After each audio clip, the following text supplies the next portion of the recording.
面对不停警告的美国，为什么不予以有效的反击？三大巨头齐聚南部海域，有啥大事要发生？敬请关注本节目，了解详情。美国当局的重心并不在防控疫情上，只顾着跟我国作对。2021年刚开始，美军就派出 B-1B 战略轰炸机对我国进行威慑，军舰多次抵近侦察的举动，一度对我国岛礁的安全构成了严重的威胁，以至于很容易导致海空意外事件发生。对此，我们唯一需要做的就是如何制止这样的情况再次发生。美军打着自由航行的旗号，在我国海域附近，无异于是南部海域军事化的最大推手。尽管我国此前曾多次给予美军严重的警告，但最终都石沉大海。既然如此，中国为什么不予以有效的反击呢？根据相关网站的消息报道，2020年12月29日到2021年1月7日，我军会在海南岛南部、西部、东南部海域进行军事演习，禁止进入。值得一提，中国军方的三大巨头已经齐聚南部海域，分别是首艘国产航母山东舰、首艘075型两栖攻击舰以及最新运20运输机。三大巨头齐聚南海，这在我国海军历史上还是第一次，毕竟这是我军舰艇编队史上最强组合，也因此此次演习引发了不少人的关注。对小型岛礁攻防演练来说，一般是不需要使用如此大型的舰艇，一旦使用且还使用众多舰艇的话，必定是重大的任务，例如对大型岛礁进行火力打击、海上封锁以及登陆作战等。至于在南部海域附近进行立体化、全方位的军事演习，必然是因为这更贴近实战的设计需求。从这也就能够看出，这次军事演习并不简单。此前，一名消息人士证实，运20曾首次在南海岛礁进行部署，是为了测试其部署能力。实际上，我国大型运输机被部署到远离大陆的南海岛礁上，正是我军远程投放兵力的一种明显体现。与此同时，也是在向外界展示中国捍卫南海主权安全的能力以及决心。至于075和山东舰，将成为捍卫国家主权和安全的尖刀利器，为维护国家统一发挥决定性作用。当前距离特朗普结束任期还有不到15天，在此期间，我们很难保证其不会做出什么离谱的事情。因此，为了防止最后疯狂的事件发生，我国必须做好一切准备。另外，传言说我国中央军委已经发布了开训动员令，意思就是聚焦备战打仗，推进军事化训练转型，构建新型军事训练体系，提高训练实战化水平以及打赢能力。所谓能战方能止战，能战方能言和。我国开国伟人就曾经说过这样一句话：凡是反对你的东西，你不打，它就不会倒。面对像美国这样的土匪，唯一有效的办法就是积极斗争，打破其心存侥幸的幻想。一味的妥协只会换来敌人更加的嚣张。就如今看来，这话果然是对的。欺软怕硬，向来怕死是美国的性格。真当你强硬反击了，这个国家反而有点害怕。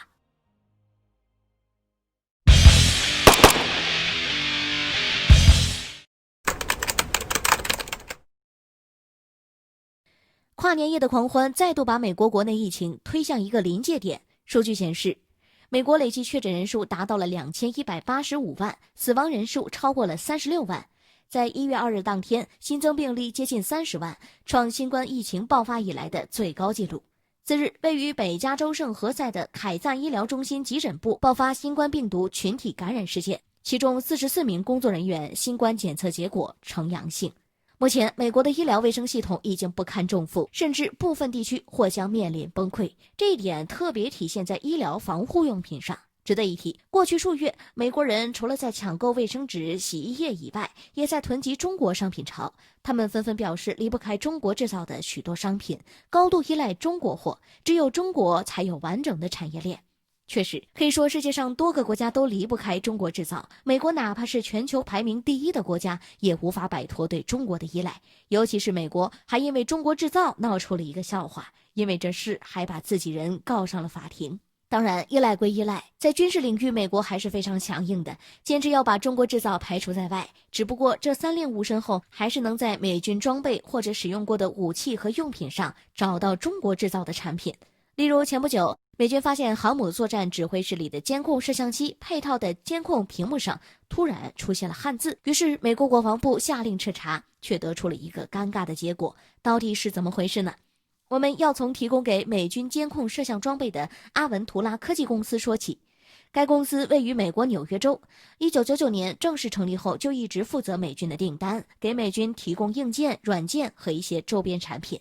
但从2006年开始，阿文图拉科技公司就一直在使用我们制造的装备给美军供货，依靠贴着星条旗的标志和美国制造的标签，骗了美国13年。直至今日，该公司总共获得了2000多万美元的差额收益。伪装成美国制造，实际上却是中国制造的产品，美国怎么可能不大怒？一气之下把阿文图拉科技公司告上法庭。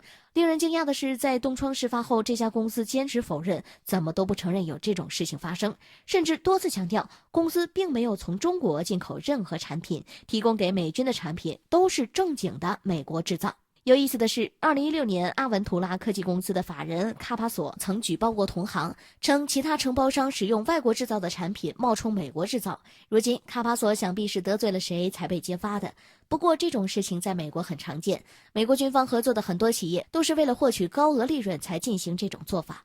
看来，一向叫嚣并跟我国作对的美国，到头来也是一个在多个领域都离不开中国制造的国家。现在丑事被曝光，美国的面子该往哪儿放呢？